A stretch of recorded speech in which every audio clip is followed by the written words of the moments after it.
नमस्कार मंडळी.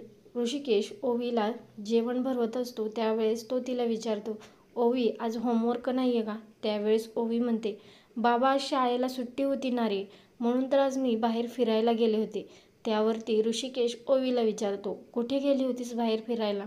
आणि ओवीच्या तोंडातून चुकून मी आजीला भेटायला गेले होते हे शब्द पडतात. तर हे ऐकून ऋषिकेश मात्र तिच्याकडे रागाने पाहायला लागलेला आहे.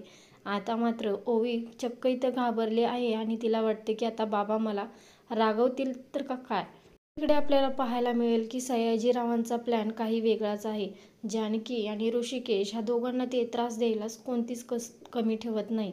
सयाजीराव जानकीला म्हणतो, तू जर एकटीने शेत नांगरून दाखवलंस तर मी आजपासून ह्या शेतकऱ्याच्या मध्ये कधी पण येणार नाही.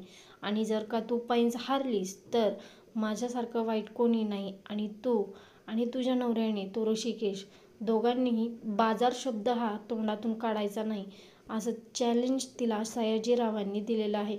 ऐश्वर्या आणि तिचे वडील सयाजीराव हे फक्त ऋषिकेश आणि जानकी ह्या दोघांना त्रास देत असतात. तर जानकी मात्र खूप जोमाने आणि जोशाने सयाजीरावांची ही पैंज एक्सेप्ट करते आणि त्याला म्हणते की मला मंजूर आहे.